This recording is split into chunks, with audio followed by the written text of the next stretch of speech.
नमस्ते, मैं हूं अविनाश और आप देख रहे हैं द लल्लन टॉप। तारीख 22 जनवरी 1999। स्थान ओडिशा का क्योंझर जिला। एक पिता और साथ में हैं उसके दो बेटे, एक 7 साल का, दूसरा 10 साल का। बच्चे ऊटी में पढ़ते थे। विंटर वैकेशन बिताने घर आए थे। दोनों पिता से कहीं घुमाने की जिद करने लगे। पिता उन दोनों बेटों को एक जीप में घुमाने ले गए शहर मयूरभंज। यहाँ दिन में वो ईसाइयों के एक प्रोग्राम में हिस्सा लिए। फिर शाम को घर लौटने से पहले रास्ते में पिकनिक मनाने के लिए वे तीनों मनोहरपुर नाम के एक गांव के बाहर अपना कैंप लगा दिया। यहाँ एक चर्च के बाहर उन्होंने खाना पीना खाया और फिर अपनी उसी जीप में तीनों सो गए। अचानक रात कोई 12 बजे दारा सिंह नाम के शख्स की अगुवाई में 50-60 लोग उनकी गाड़ी को घेर लेते हैं।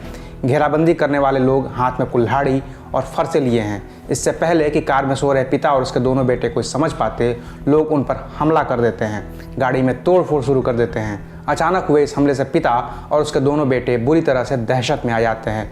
वे हमलावरों के आगे हाथ जोड़ते हैं, गिड़गिड़ाते हैं, रहम की भीख मांगते हैं, मगर हमलावर उन पर कोई दया नहीं दिखाते। वे उनको बुरी तरह मारते पीटते हैं। फिर पेट्रोल छिड़क कर जीप को आग लगा देते हैं। वो धू धू कर जलने लगती है। चारों ओर शोर ही शोर सुनाई देता है और इस शोर में उन तीनों की आवाज़ें गुम हो जाती हैं। वो हमेशा के लिए शांत हो जाते हैं। अगली सुबह जीप के फ्रेम के साथ तीनों की राख मिलती है। भीड़ ने उस रात 3 लोगों की जान ले ली थी। जलाकर मारे गए ये 3 लोग थे ऑस्ट्रेलियाई मिशनरी ग्राहम स्टेन्स और उनके बेटे फिलिप और टिमोथी।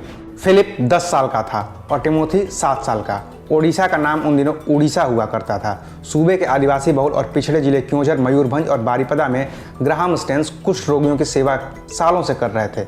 वे उनका इलाज करते थे। उस रात उन पर धर्मांतरण का आरोप लगाकर एक भीड़ ने हमला कर दिया। इस हमले ने पूरी दुनिया में भारत और इंसानियत को कलंकित किया था। ग्राहम स्टेन्स साल 1941 में ऑस्ट्रेलिया के ब्रिस्बेन में पैदा हुए थे। उनकी उड़ीसा के रहने वाले शांतनु सतपथी से दोस्ती हुई और शांतनु ने उनको भारत आने का न्योता दिया। स्टेन्स उड़ीसा के बारीपदा आए। साल था 1965। स्टेन्स भारत आए तो फिर यहीं के होकर रह गए, कभी नहीं लौटे। स्टेन्स ने evangelical missionary society of Mayurbhanj यानी EMSM के साथ मिलकर काम शुरू किया। यहाँ के आदिवासियों के बीच कुष्ठ रोगियों का इलाज करने लगे। साल 1982 में उन्होंने मयूरभंज लेप्रेसी होम नाम से एक संस्था बनाई। उन दिनों कुष्ठ रोग को भारत में बड़ा रोग माना जाता था। इलाज मुश्किल था। ऐसे दौर में स्टेन्स ने गरीब आदिवासियों के इलाज का बड़ा जिम्मा उठाया। इसी दौरान उनकी मुलाकात ग्लैडिस से हुई। वे भी कुष्ठ रोगियों की सेवा में लगी रहती थीं। 1983 में दोनों ने शादी कर ली। दोनों के 3 बच्चे हुए, एक बेटी एस्टर और 2 बेटे फिलिप और टिमोथी। उड़ीसा में ज़्यादा वक्त बिताने की वजह से स्टेन्स अच्छी उड़िया बोल लेते थे और अपने मरीजों के बीच ज़बरदस्त लोकप्रिय थे। मगर कुछ लोगों को उनके इस काम से नाइत्तेफाकी थी। उन्होंने स्टेन्स को आग के हवाले कर दिया। इस हत्याकांड में पुलिस ने दारा सिंह समेत 13 लोगों के खिलाफ हत्या का केस दर्ज किया। इस घटना ने पूरे देश को हिलाकर रख दिया। दुनिया भर में इसकी आलोचना हुई। आरोपियों के बजरंग दल, विश्व हिंदू परिषद और RSS से संबंध बताए गए और इसकी वजह से तब की अटल बिहारी वाजपेयी सरकार बुरी तरह आरोपों से घिर गई। हालांकि हिंदुवादी संगठन इस बात से इनकार करते रहे। केंद्र सरकार ने सुप्रीम कोर्ट के जस्टिस DP वाधवा की अगुवाई में एक कमीशन बना दिया।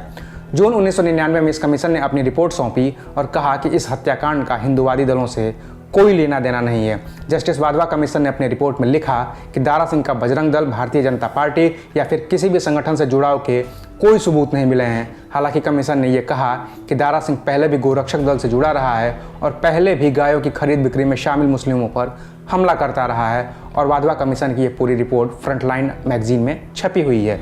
हालांकि दारा सिंह की गिरफ्तारी के बाद उसके समर्थकों ने कई संगठन बनाए और उसकी गिरफ्तारी का विरोध किया।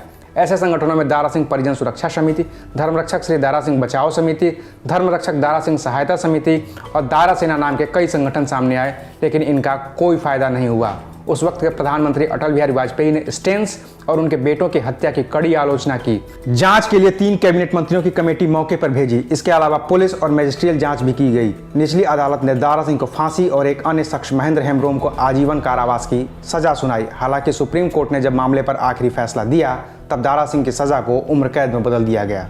अब महेंद्र हेम्ब्रोम और दारा सिंह जेल में हैं, अपने किए की सजा काट रहे हैं। तब तक बाहर नहीं आ पाएंगे जब तक उनकी मौत न हो जाए। और परिवार में बचे हुए 2 लोग यानी कि ग्राहम स्टेन्स की पत्नी ग्लैडिस और बेटी एस्टर ऑस्ट्रेलिया में हैं। देश दुनिया की और भी खबरों से अपडेट रहने के लिए देखते रहिए दी लल्लन टॉप। अगर आप ये वीडियो फेसबुक पर देख रहे हैं तो हमारे पेज को लाइक करिए। अगर आप इसका यूट्यूब पर देख रहे हैं तो हमारे चैनल को सब्सक्राइब करिए और गूगल प्ले स्टोर से हमारा एंड्रॉयड ऐप इंस्टॉल करिए। देखते रहिए, पढ़ते रहिए दी लल्लन टॉप .com। शुक्रिया।